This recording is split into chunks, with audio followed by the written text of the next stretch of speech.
Olá, eu me chamo Bianca e vou apresentar o trabalho intitulado Por uma Nutrição Inclusiva, explorando matizes da deficiência visual na aquisição alimentar e práticas culinárias.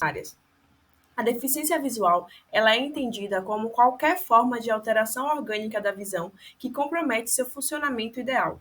Mas é necessário frisar que o estigma de deficiente se concretiza a partir das relações que ele se mantém com a sociedade.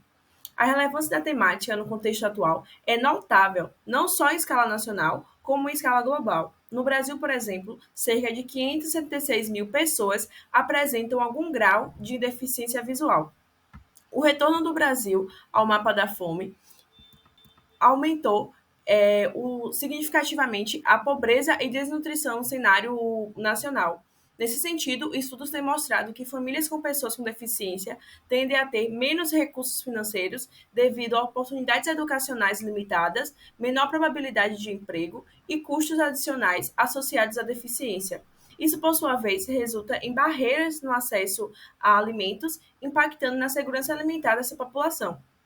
E esses dados eles destacam a magnitude dessa questão, enfatizando a necessidade de ações voltadas à inclusão e acessibilidade. No entanto, a escassez de dados sobre alimentação e prática culinárias de pessoas com deficiência visual resulta em despreparo de profissionais para orientar essas pessoas sobre a alimentação. Nesse sentido, o objetivo desse trabalho é caracterizar a participação de pessoas com deficiência visual no processo de aquisição de alimentos e práticas culinárias. Trata-se de uma pesquisa de campo exploratória em recorte transversal, cuja amostra foi composta por indivíduos com cegueiras, adultos do Brasil, selecionados de forma não probabilística por conveniência. O recrutamento foi realizado em 2021, de modo online, por meio da divulgação da pesquisa em mídias sociais, além da busca por informante-chave. O instrumento de coleta de dados foi um questionário online e a análise de dados foram conduzida por meio de estatística descritiva. Todos os participantes assinaram o termo de consentimento antes de participar e a pesquisa foi aprovada pelo Comitê de Ética da INUFBA e segue as normas de pesquisas com seres humanos. Participaram dos estudos 14 pessoas com deficiência visual e, em relação às suas características, a maioria era do sexo feminino, com idade média de 37,5 anos.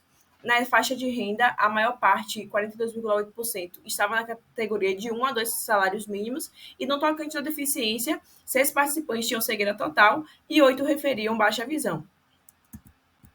Em relação à participação na atividade de compra de alimentos, no presente estudo, 64,3% dos participantes não costumavam fazer essa tarefa.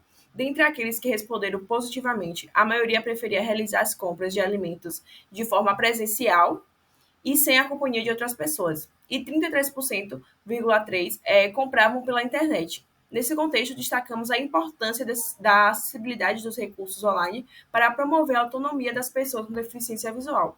E no que diz respeito ao local de aquisição de alimentos, metade dos participantes preferiu comprar de supermercado, enquanto 14,3% optaram por mercearias e mercadinhos e ninguém referiu que fazia compra nas feiras livres. Uma possível razão para isso é a ocorrência de barreiras de acessibilidade nesses locais.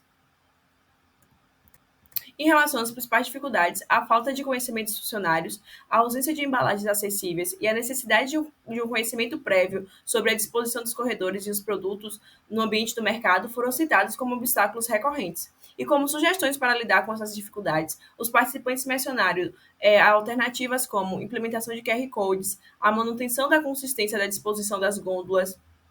Além disso, a qualificação dos funcionários para que tenham um atendimento mais capacitado.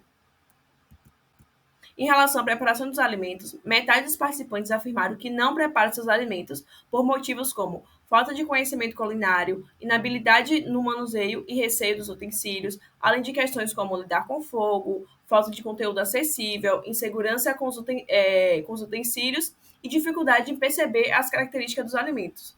A maioria dos participantes, 77,8%, aprendeu a cozinhar antes de se tornar uma pessoa com deficiência visual com a família. Isso mostra o papel significativo da família, né, como mentora nesse processo. Os resultados eles evidenciam desafios expressivos nos ambientes de comercialização de alimentos e na preparação que sublinham a complexidade desses processos. essas conclusões elas reforçam a urgência de medidas para garantir ambientes acessíveis e apoio adequado, destacadamente no que se refere à atuação de nutricionistas, promovendo a plena participação de pessoas com deficiência visual em atividades alimentares. Aqui estão as referências utilizadas e obrigada.